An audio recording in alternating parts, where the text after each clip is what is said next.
I said no to $130,000 annually, and here's why. But before I jump into these juicy details of why I said no to $130,000 annually, and trust me, I'm not crazy.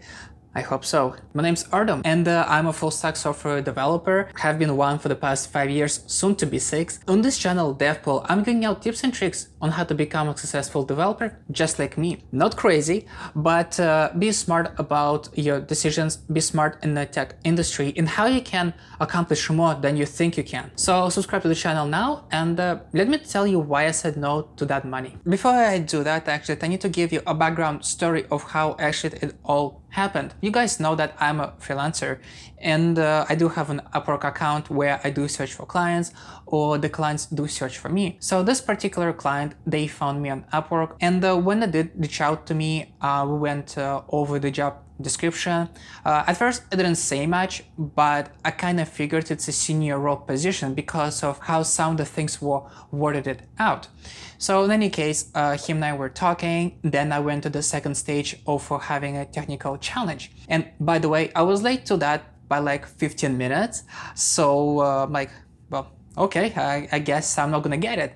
But long story short, I actually passed a coding challenge, took me to the last stage of my behavior type of interview. And in there, I was talking to other developers. There was a CEO, a CTO, so there were a couple of people that I was talking to. After that conversation, they reached out to me like a couple days later saying that I've passed. And then he reached out to me, we started to negotiate about the salary, and he asked me, what is my expecting salary?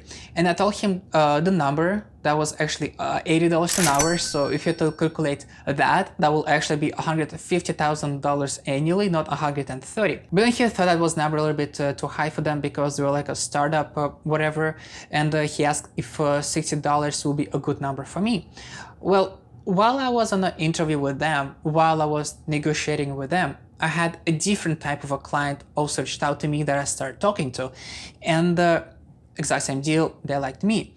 But the number they were giving me, they were actually giving me like $90 an hour, 90, hourly. Like, yeah, like this is a much better offer, right? But then like when I was talking to a different guy, I asked him like, hey, can you send me your job description again? Like the number you sent me doesn't match to what I have actually seen. Or can you tell me about the role? What should I be expecting? How's it gonna look like for the next 6 months, for example? And when he did explain things to me, this is what I gathered, is that, well, and it's kind of, by the way, a normal thing where like if it's a startup company, they do expect kind of for you to wear multiple hats. And to me, I didn't think that was something that valuable to me. I don't think this is something that I want to put my time into because, well, if you can match that number, like $70 or $75 an hour, that is like the minimum. That's like something that I will say yes to only under specific conditions. The conditions were not met. Therefore, I said no to that and I took a different contract. And the whole point of the story, by the way, is not to flex my salary. It's not to show you how much I know, but to demonstrate that at the end of the day, the companies that you go apply for, the clients, they need you more than you need them. You don't need them. They need you because they got the money, hopefully, and they do have a product that needs to be built to a specific timeline. And if you went to the interview and you passed all these 3 stages, everyone just loves you. And they can see what you're bringing onto the table. They can see that you are the person they need. That's the person we can rely on to do work with later in the future or as we go forward. But if they don't match the salary that you want, if they're giving you like some peanuts, well, why should you work for them? There are many other clients out there, many other jobs out there.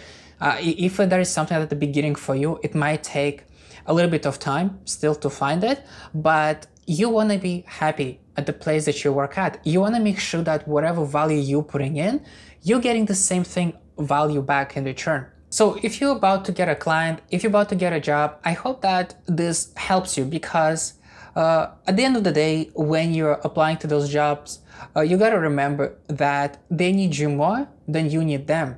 And based on that logic, based on that information, you should not be afraid going into the interview. You should not be afraid to negotiate your salary. You should be comfortable to walk away from the conversation and don't look back. If you got value out of this video, smash that like button, subscribe to the channel for upcoming videos. tips and tricks on how to become a successful developer. My name's Artem, and I'll see you later. Bye.